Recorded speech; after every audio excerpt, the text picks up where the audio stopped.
గత 2 నెలలుగా రాష్ట్ర ప్రభుత్వానికి, యంత్రాంగానికి, ముఖ్యమంత్రి గారికి, హోంశాఖ మినిస్టర్ గారికి, అనిమల్ హస్బెండరీ వారికి, అన్ని శాఖల వారికి వినతి పత్రాలు ఇస్తా ఉన్నాం. రాష్ట్రంలో గోవులను హత్య చేయబడతా ఉన్నాయి. గోవంశ హత్యకులు విచ్చలవిడిగా తిరుగుతా ఉన్నారు. గోవులు రోడ్డు మీదకి ఎక్కితే గోవంశ భక్షకులు అందరూ కూడా వచ్చి పోలీస్ చేతుల నుంచి కూడా తీసుకొని పోయిన సందర్భాలు మనం వీడియోలలో చాలా దగ్గర చూస్తాం. కాబట్టి ఈ ప్రభుత్వం ఎవరికి కొమ్ము కాస్తుంది? ఈ ప్రభుత్వానికి హిందువుల ఓట్లు వద్దా? కేవలం ఒక వర్గానికి చెందినటువంటి ముస్లిం మైనార్టీ ఓట్లు వస్తే సరిపోతుందా? గమనించాల్సిన అవసరం ఉంది మిత్రులారా.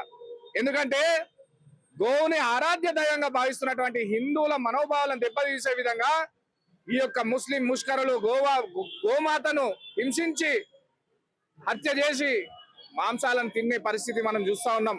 దీన్ని కాపాడండి అయ్యా అని చెప్పేసి మేము ప్రభుత్వాన్ని వేడుకుంటే, మేము 45 రోజుల నుంచి చెక్ పోస్టులు పెడుతున్నాం, చెక్ పోస్టులు పెట్టి వీటిని కాపాడే ప్రయత్నం చేస్తున్నాం అని చెప్తా ఉన్నారు.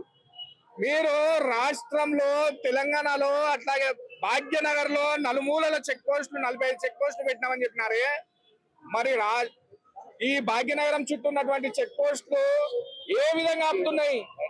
ఒకవేళ చెక్ పోస్టులు ఆపినట్టయితే, చెక్ పోస్ట్ ఉన్నటువంటి యంత్రాంగం సరిగ్గా పనిచేసినట్టయితే గోవులు బస్తీలకు ఎట్లా వస్తున్నాయి, గోవులు గల్లీలలోకి ఎట్లా వస్తున్నాయి, గల్లీలలోకి వచ్చి ఎట్లా హత్య చేయబడతా ఉన్నాయి అని ప్రభుత్వాన్ని హెచ్చరిస్తా ఉన్నాం.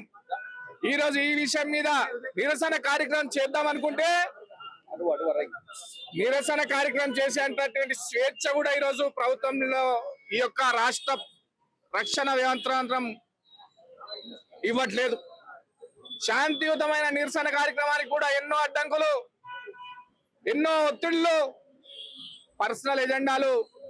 దీని మూలంగా ఏ దిక్కు లేనోడికి దేవుడే దిక్కు అని చెప్పేసి ఈ రోజు నల్లపోచమ్మ ఆలయానికి వచ్చి నిరసన తెలియజేయడానికి బజరంగ్ దళ్ విశ్వ హిందూ పరిషత్ వివిధ క్షేత్రాల కార్యకర్తలందరం కూడా రావడం జరిగింది.